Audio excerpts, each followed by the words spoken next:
Hello viewers, വാവ കിച്ചണിലേക്ക് എല്ലാവർക്കും സ്വാഗതം. അപ്പോൾ ഞാനിന്ന് വന്നിരിക്കുന്നത് നല്ലൊരു കടലക്കറിയുടെ റെസിപ്പി ആയിട്ടാണ് കേട്ടോ. ഇത് നമുക്ക് പിട്ടിൻ്റെ കൂടെ, അപ്പത്തിൻ്റെ കൂടെ, നൂലപ്പത്തിൻ്റെ കൂടെ കഴിക്കാൻ നല്ല ടേസ്റ്റാണ്. അപ്പോൾ നമുക്കത് എങ്ങനെയാണ് ഉണ്ടാക്കുന്നത് നോക്കാം. അതിന് വേണ്ട ഇൻഗ്രീഡിയൻസ് എന്തെല്ലാമാണെന്ന് നോക്കാം. അതിനു മുമ്പ് നിങ്ങൾക്ക് എൻ്റെ വീഡിയോ ഇഷ്ടപ്പെടുകയാണെങ്കിൽ ഒന്ന് ലൈക്ക് ചെയ്യാനും ഷെയർ ചെയ്യാനും സബ്സ്ക്രൈബ് ചെയ്യാത്തവർ സബ്സ്ക്രൈബ് ചെയ്യാനും മറക്കരുത്. അപ്പോൾ അതിന് വേണ്ടിയിട്ട് ഞാൻ ഒരു കപ്പ് കടല ഒരു രാത്രി മൊത്തം വെള്ളത്തിലിട്ട് കുതിർത്തെടുത്ത് വെച്ചതാണിത്. പിന്നെ അതിലേക്ക് വേണ്ടത് ഒരു സവോള, 2 പച്ചമുളക് ഇത് നുറുക്കിയെടുത്തിട്ടുണ്ട്. പിന്നെ തക്കാളി വേണം, വലിയൊരു തക്കാളി നുറുക്കിയെടുത്തിട്ടുണ്ട്. പിന്നെ അതിലേക്ക് ഒരു ഉരുളൻകിഴങ്ങ് എടുത്തിട്ടുണ്ട്.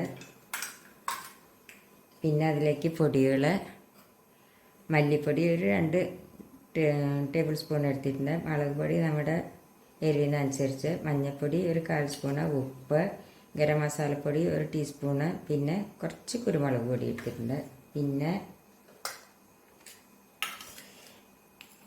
ഒരു 4 അല്ലി വെളുത്തുള്ളി, ചെറിയൊരു കഷ്ണം ഇഞ്ചിയും കൂടി ചതച്ചെടുത്താണ്. പിന്നെ മല്ലിയില വേണം, പിന്നെ കരിവേപ്പിൻ്റെ ഇല വേണം. ഇത്ര സാധനമാണ് നമ്മുടെ ഈ കടലക്കറി ഉണ്ടാക്കാനായിട്ട് വേണ്ടത്. അപ്പോൾ നമുക്കത് എങ്ങനെയാണ് ഉണ്ടാക്കുന്നതെന്ന് നോക്കാം. കടലക്കറി വെക്കാനായിട്ട് ഒരു കുക്കർ അടുപ്പത്ത് വെച്ചു.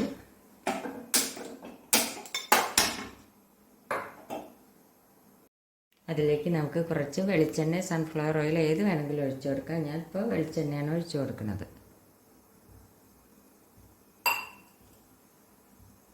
അതിലേക്ക് നമുക്ക് ഇഞ്ചിയും വെളുത്തുള്ളിയും ചതച്ചതൊന്ന് ഇട്ട് കൊടുക്കാം.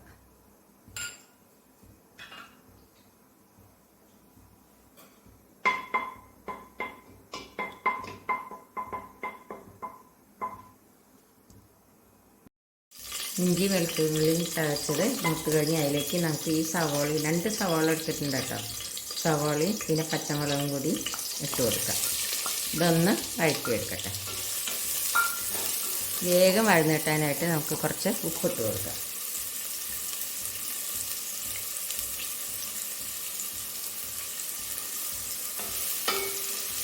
ഇതൊന്ന് വഴറ്റിയെടുക്കട്ടെ. ഇപ്പോൾ സവാള മൂത്ത് കഴിഞ്ഞ് അതിലേക്ക് നമുക്കിനി പൊടികൾ ഇട്ട് കൊടുക്കാം. മല്ലിപ്പൊടി, മുളക് പൊടി,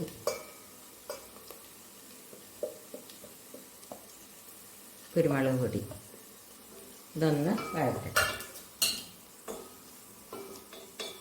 ഇത് വഴന്ന് കഴിഞ്ഞു. ഇനി നമുക്കിതിലേക്ക് ഈ തക്കാളി ഇട്ട് കൊടുക്കാം.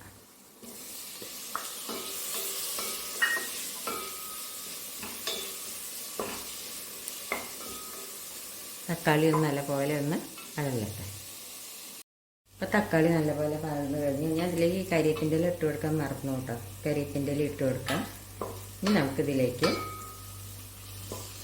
ഈ കടല ഇട്ട് കൊടുക്കാം. കടല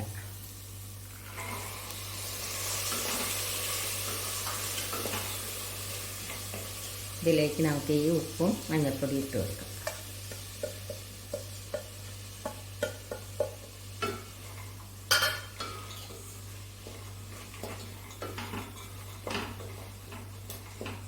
ഇതിലേക്ക് നമുക്ക് ഈ ഉരുളൻകിഴങ്ങ് ഇട്ട് കൊടുക്കാം. ഇത് നല്ല പോലെ ഒന്ന് മിക്സ് ചെയ്യാം. ഇനി നമുക്കിതിലേക്ക് വെള്ളം ഒഴിച്ച് കൊടുക്കാം. ഈ കടലയുടെ മേലെ വെള്ളം നിൽക്കണം കേട്ടോ. ഒരു 1.5 ഗ്ലാസ് വെള്ളം ഒഴിച്ച് കൊടുത്തു.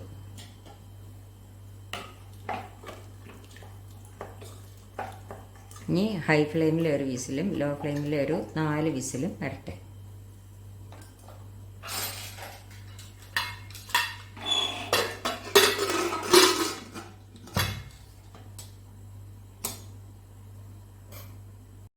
ഇനി നമുക്കിതൊന്ന് തുറന്ന് നോക്കാം.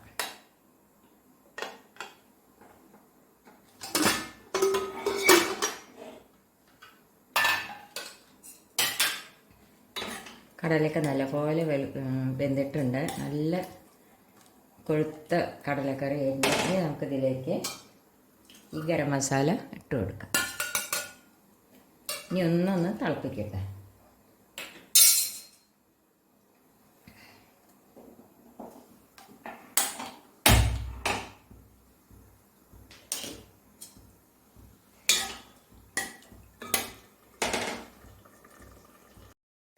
ഞാൻ ഉപ്പുണ്ടോ എന്ന് നോക്കട്ടെ. ഉപ്പ് കുറച്ച് കുറവാണ്, നമുക്ക് കുറച്ച് ഉപ്പിട്ട് കൊടുക്കാം.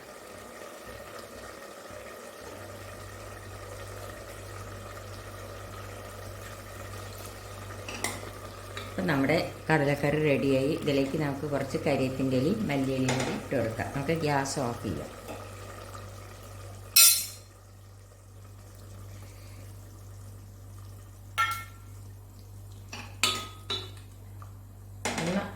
ഒന്ന് അടച്ച് വെച്ച് കൊടുക്കാം.